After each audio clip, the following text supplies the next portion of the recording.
है guys, welcome back my YouTube channel DK topper classes. So guys, मेरा नाम है दीपक कुमार और आज आप देख रहे हो क्रैश कोर्स का एक सीरीज चल रहा है जिसमें हम आपके फिजिक्स का जो चैप्टर 2 है, प्रकाश का प्रवर्तन फर्स्ट है, अपवर्तन सेकंड है और थर्ड है मानव नेत्र एवं रंग बिरंगा संसार। इससे रिलेटिव आपको कुछ इंपॉर्टेंट क्वेश्चन लेकर के आए हैं, जैसा कि आपने थंबनेल में देख चुके हो।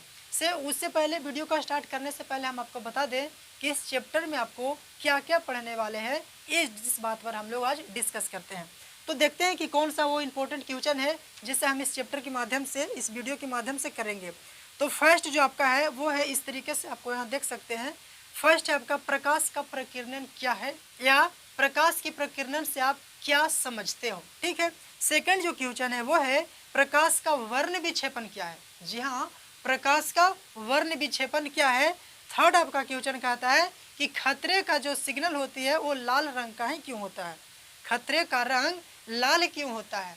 क्वेश्चन नंबर 4, इंद्रधनुष क्या है और ये कैसे बनता है, क्यों बनता है, इस बात पर हम डिस्कस करेंगे। ओके।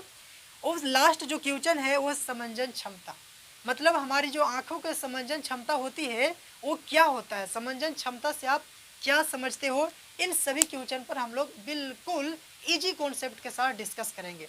ठीक है। सो इन सभी क्वेश्चनों के साथ एक बार हम देख लेते हैं।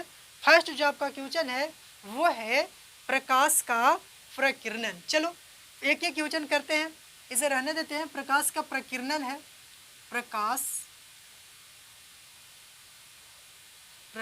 का प्रकीर्णन है ना, प्रकीर्णन। फर्स्ट आपका क्वेश्चन है प्रकाश का प्रकीर्णन। हमने इसके पहले वाले वीडियो में देखा था कि प्रकाश क्या है। प्रकाश का डिफिनेशन हमने क्लियर तरीके से समझा था कि वो ऐसे साधन, प्रकाश एक ऊर्जा का रूप है जिसकी उपस्थिति हम किसी भी वस्तु को देख रहे थे, है कि नहीं।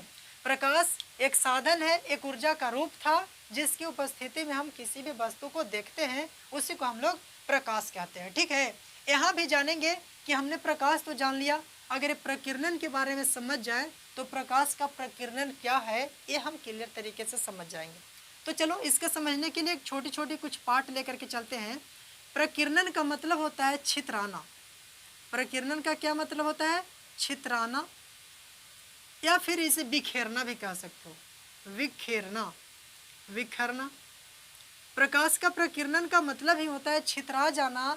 प्रकीर्णन का मतलब होता है छितरा जाना या बिखर जाना, है कि नहीं। तो इसका डिफिनेशन देने में हमारा इजी हो जाएगा। यानी इसका डिफिनेशन हम कैसे दे सकते हैं, किसी माध्यम से आती प्रकाश की किरणें किसी कण से टकराने के बाद उसकी जो प्रकाश होगी वो चारों दिशाओं में फैल जाती है, इसको हम लोग कहेंगे प्रकाश का प्रकीर्णन। फिर से आई रिपीट, किसी माध्यम से आती प्रकाश की किरणें किसी कण से टकराने के बाद सभी दिशाओं में प्रकाश की किरणें फैल जाने की क्रिया को ही प्रकाश का प्रकीर्णन कहेंगे। समझ में आया। इसे एक थोड़ी सी एग्जांपल लेकर के समझते हैं फिगर के द्वारा। ये फैलता कैसे है, कैसे फैल रहा है, इस फिगर से आपको समझ में आ जाएगा, क्लियर हो जाएगा।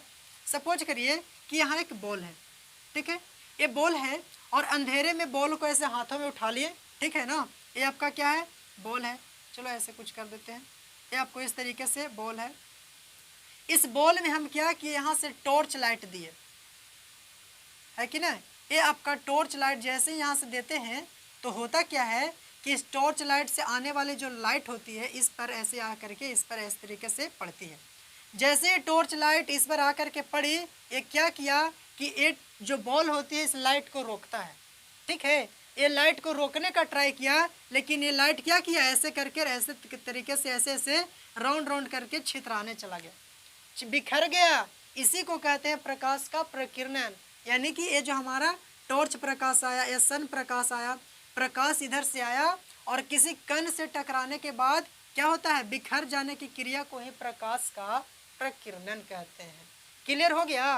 क्या कैसे कहेंगे प्रकाश का प्रकीर्णन, आपसे पूछता है तो कैसे कहेंगे, किसी माध्यम से, चाहे वो माध्यम टॉर्च हो या प्रकाश की किरण हो, किसी माध्यम से आती प्रकाश की किरणें किसी कण से टकराने के बाद चारों दिशाओं में फैल जाने की क्रिया को कहेंगे प्रकाश का प्रकीर्णन।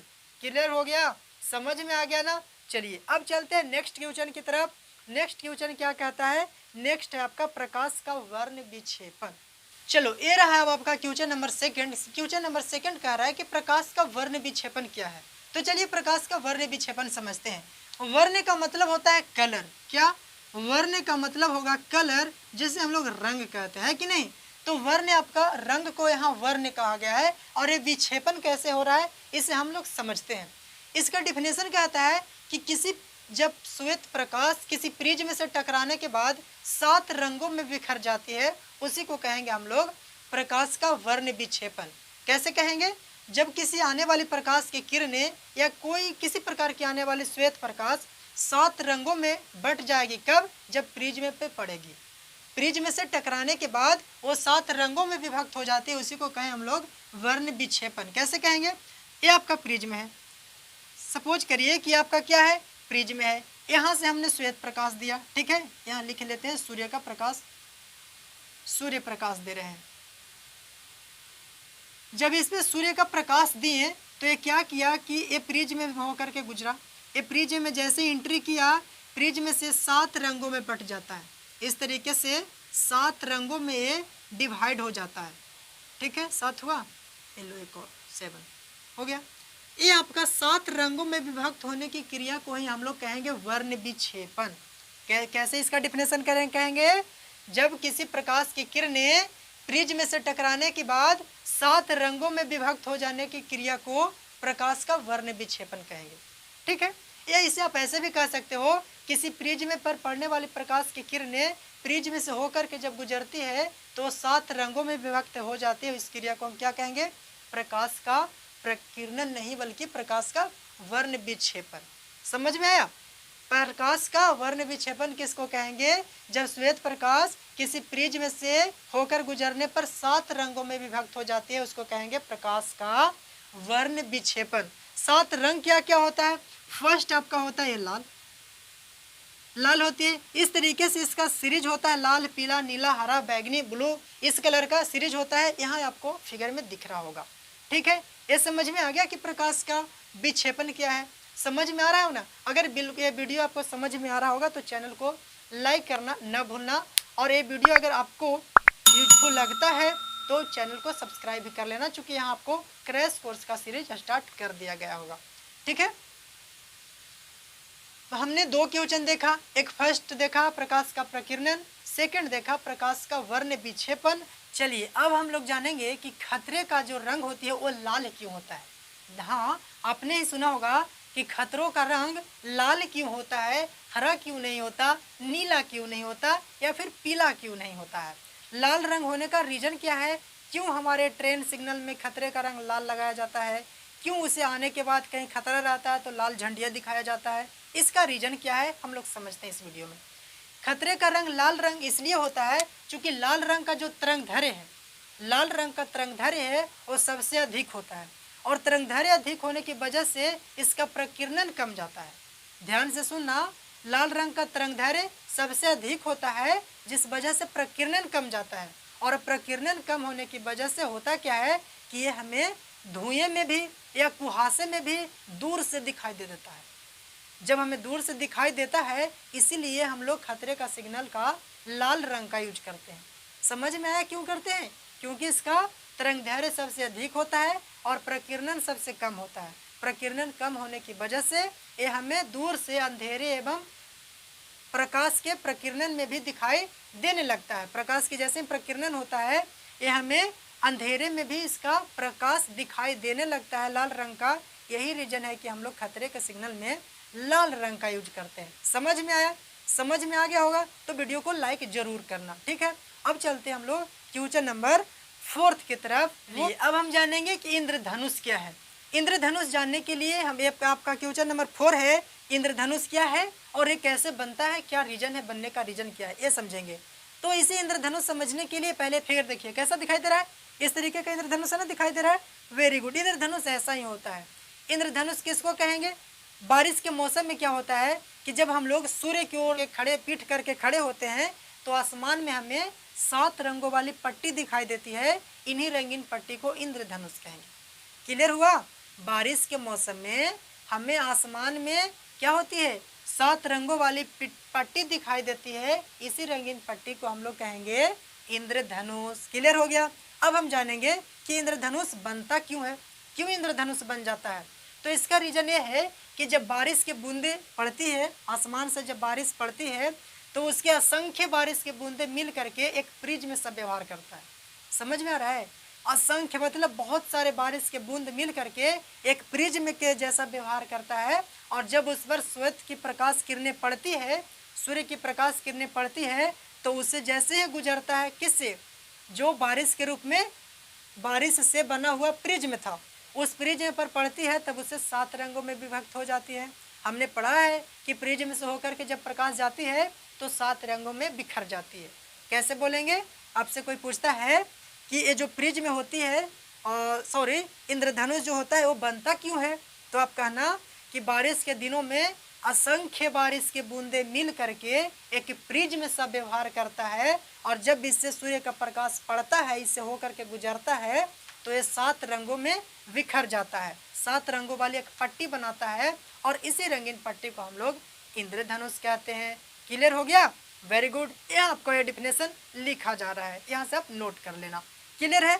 चलो नेक्स्ट आपका क्वेश्चन है, वह कहता है समंजन क्षमता। चलो ये है आपके सीरीज का लास्ट क्वेश्चन नंबर है क्वेश्चन नंबर 5, जो कि इसका लास्ट है। लास्ट क्या है? समंजन क्षमता।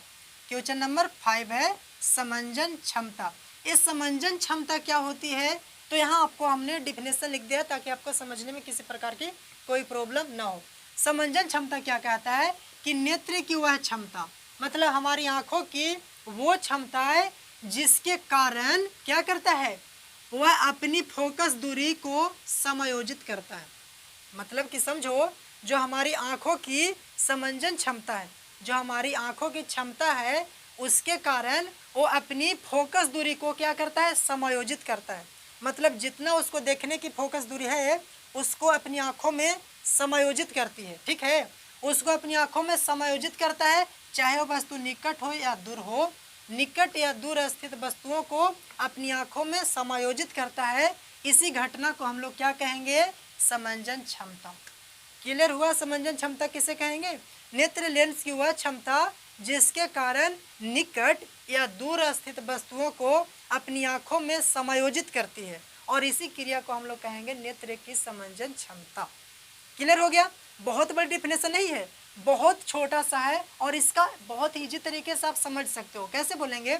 नेत्र लेंस की वह क्षमता, इतना तो आप खुद ही बोलोगे कि नेत्र लेंस की वह क्षमता जिसके कारण से वो निकट स्थित या दूर स्थित वस्तुओं को उसकी जो प्रतिबिंब है आंखों में समायोजित करती है, और यही रीजन है कि उसको हम लोग समंजन क्षमता कहते हैं।